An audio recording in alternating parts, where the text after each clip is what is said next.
मीना दौड़ते हुए बाहर आई और उसने देखा कि उसकी बेटी जिया सीढ़ी से नीचे गिर गई थी। उसके सर से बहुत खून बह रहा था और उसके पास ही पड़ी थी उसकी फेवरेट गुड़िया जिसे वो रूबी कहकर बुलाती थी। मीना घबरा गई और तुरंत जिया को अस्पताल लेकर गई। डॉक्टरों ने कहा कि जिया ठीक तो है, लेकिन खून ज्यादा बह गया है और इसलिए उसे कुछ दिन अच्छे से आराम करना होगा। हिलना कूदना भी बंद, क्योंकि उससे उसे कमजोरी हो सकती थी। फिर वो जिया को लेकर वापस घर आ गई।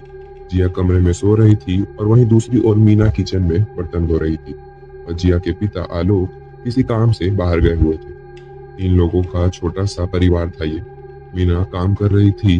अचानक उसे जिया के कमरे से कुछ आवाज आई। ये वही गाना था जो अक्सर जिया रूबी के लिए गाती थी।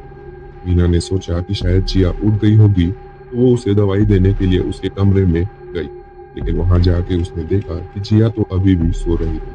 मीना ने इधर उधर देखा, लेकिन कमरे में उसके अलावा कोई नहीं था। थोड़ा परेशान हो गई, लेकिन फिर उसने अपना वहम समझकर इस बात को नजरअंदाज कर दिया। लेकिन तभी किचन से आवाज आने लगी। उसने सोचा कि कोई बिल्ली आ गई होगी, तो वो तुरंत भागकर किचन में गई, लेकिन वहां भी कोई नहीं था और कुछ क्रॉकरी नीचे टूटी पड़ी थी। मीना ने उसे समेटा और सारा काम निपटा कर जिया के कमरे में गई। उसने देखा कि जिया रूबी को पकड़कर बैठी थी और उसके बाल बना रही थी। मीना ने उसे कहा कि वो बस लेटे रहे, पर जिया ने रूबी को नहीं छोड़ा। बाल बनाने के बाद उसने रूबी को उसी कुर्सी पर बिठा दिया। जिया उसे देखकर बहुत खुश हो रही थी और ये देखकर मीना को भी अच्छा लगा। लेकिन एक बात मीना को बहुत परेशान करती थी और वो ये कि जिया बोल नहीं सकती थी। उसने जिया को खाना खिलाया और दवाई देकर वापस अपने काम में व्यस्त हो गई। जिया कमरे में बैठे हुए ड्राइंग कर रही थी कि तभी उसे कुछ आवाज आई। जिया ने रूबी की तरफ देखा और उसे ऐसा लगा जैसे कि उसकी कुर्सी उसके कुछ पास आ गई थी और वो वापस ड्राइंग करने लगी। इतने में ही फिर से कुर्सी सरकने की आवाज आई और जब जिया ने रूबी की तरफ देखा तो वो और पास आ गई थी। जिया ने रूबी को लिया और उसे एक शेल्फ में रख दिया और फिर वापस जाकर ड्राइंग करने लगी। लेकिन तभी ग्लास खिसकने की आवाज आई और जिया ने देखा कि शेल्फ का ग्लास खुला हुआ है, जिसे वो बंद करके आई थी। वो रूबी को अजीब तरीके से देखने लगी, लेकिन फिर उसने उसकी ओर ध्यान ही नहीं दिया। रात के समय आलोक घर आया और जिया के साथ खेलने लगा। ये तीनों खा पी कर सो गए और रूबी अभी भी उसकी शेल्फ में थी। जिया का कमरा आलोक के कमरे से अटैच था, यानी वो अपने अलग कमरे में सो रही थी। रात के करीब 1 बजे अचानक आलोक को जिया के कमरे से आवाज आई। वो उठा और बोला, ये जिया इतनी रात को फिर से रूबी के लिए गाना क्यों गा रही है? ये कहकर वो कमरे में गया और उसने देखा कि जिया चुपचाप सो रही थी। रूबी उसके बगल में पड़ी हुई थी। आलोक ने रूबी को उठाकर उसके सेल में रख दिया। वो वापस जाने ही वाला था कि रूबी अपने आप नीचे गिर गई और ये देखकर आलोक थोड़ा परेशान हो गया। पर फिर उसने उस गुड़िया को सोफे के ऊपर रख दिया और चला गया। फिर कुछ दिन ऐसे ही बीत गए। तब तक सब कुछ ठीक था, लेकिन फिर कुछ अजीब हुआ। रात के समय में आलोक टीवी देख रहा था कि तभी आलोक ने फोन उठाया। आलोक उस आवाज को सुनकर हैरान हो गया। उसने पूछा कि कौन बोल रहा है। तो सामने से किसी औरत ने कहा, अगर जायदाद मेरे नाम नहीं की तो बर्बादी देखने के लिए तैयार हो जाना। आलोक ने वो आवाज पहचान ली और उसके चेहरे का रंग सफेद पड़ गया। लेकिन इससे पहले कि वो कुछ बोल पाता, अचानक कॉल कट हो गया। मीना ने आलोक का चेहरा देखा और वो समझ गई कि कुछ तो गड़बड़ है। उसने इस बारे में आलोक से पूछा, लेकिन आलोक ने कुछ नहीं कहा। उस रात को आलोक की आंखों से नींद कोसों दूर थी। वो कुछ सोच रहा था और उसके चेहरे पर डर था। तभी मीना और आलोक जिया के कमरे से चीख सुनकर डर गए, जबकि जिया तो कुछ बोल ही नहीं सकती थी। दोनों उसके कमरे में गए और जो उन्होंने देखा वो देखकर उनकी जैसे सांसें अटक गई थी। उन्होंने देखा कि जिया के ऊपर रूबी है और उसके चेहरे पर खून है। दोनों को लगा कि जिया को कुछ हो गया। मीना ने उस गुड़िया को जिया के ऊपर से हटाकर फेंक दिया और तब उन्हें पता चला कि जिया को कुछ नहीं हुआ है। आलोक ने कहा, जिया तो ठीक है, तो फिर वो चीख किसकी थी और ये खून खून किसका है? किसी को कुछ समझ नहीं आ रहा था। तभी जिया की नींद खुली और उसने देखा कि उसकी गुड़िया नीचे पड़ी हुई थी और उसका एक हाथ अलग हो गया था। जिया रोने लगी और आलोक ने चुप कराने के लिए कहा, कोई बात नहीं जिया, रूबी को कुछ नहीं हुआ, उसका हाथ मैं जोड़ दूंगा।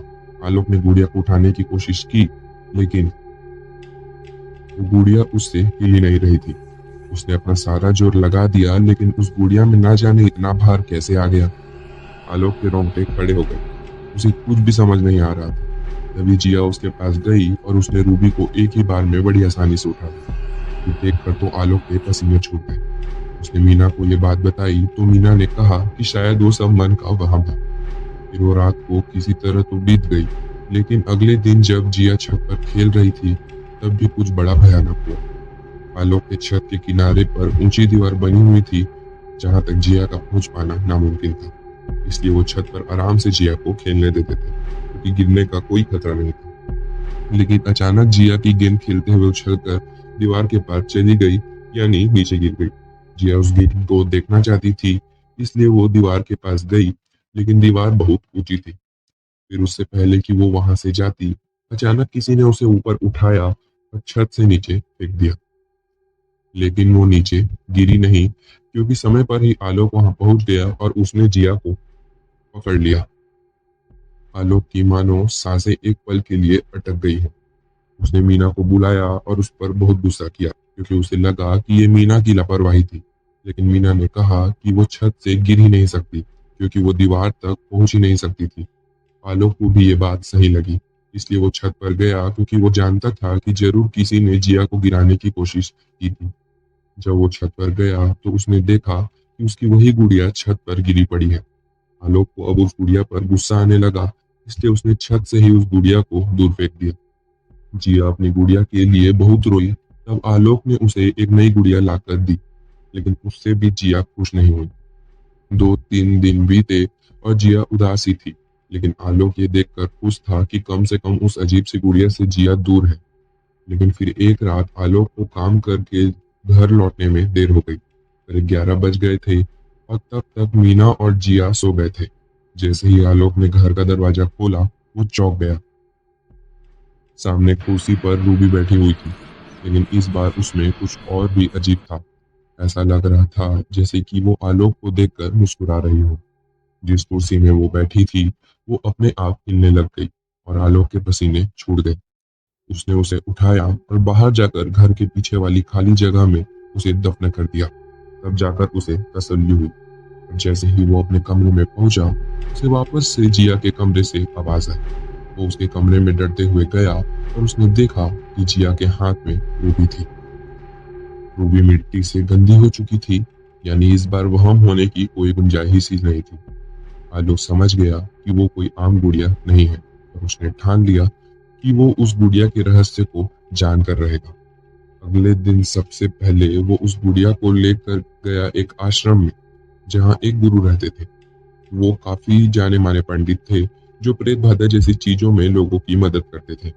आलोक ने उन्हें सारी बात बताई और तब गुरुजी ने उस गुड़िया को देखा। वो अभी भी मुस्कुरा रही थी।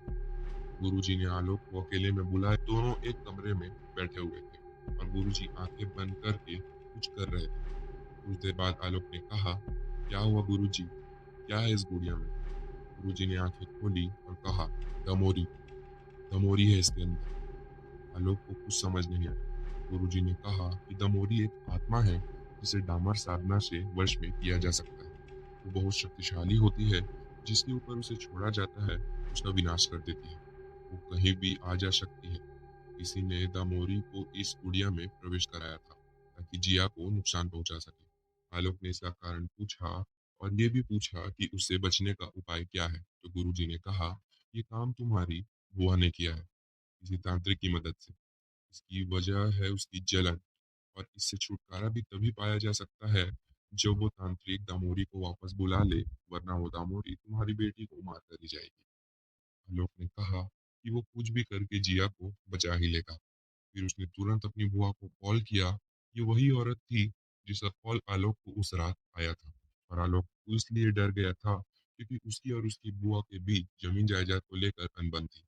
उसकी बुआ आलोक के पिता की जायदाद चाहती थी, लेकिन जब वो आलोक को मिली तो उसकी बुआ ने जलन में आकर ये सब किया। उसकी बुआ जादू टोना जैसी चीजें भी जानती थी, लेकिन आलोक ने नहीं सोचा था कि वो इस हद तक चली जाएगी। आलोक ने उसे कॉल किया और कहा कि वो उसे जायदाद दे देगा, और ये जानकर उसकी बुआ बड़ी खुश हो गई। आलोक के पास कोई रास्ता नहीं था, क्योंकि कानून ऐसी बातों पर यकीन करता नहीं था। आलोक ने उससे वादा मांगा कि उसकी बात मानने के बाद वो कभी भी उसके परिवार को परेशान नहीं करेगी, और उसकी बुआ ने ये बात मान ली। आलोक ने कहा कि वो तांत्रिक की मदद से उस दामोरी को वापस ले जाए, और उसके बाद ही वो उसे जायदाद देगा। उसकी बुआ इस बात के लिए भी मान गई। फिर आलोक जैसा चाहता था वैसा ही हुआ। बुआ ने दामोरी को वापस बुला लिया, और आलोक के परिवार को उस खतरनाक आत्मा से छुटकारा मिल गया।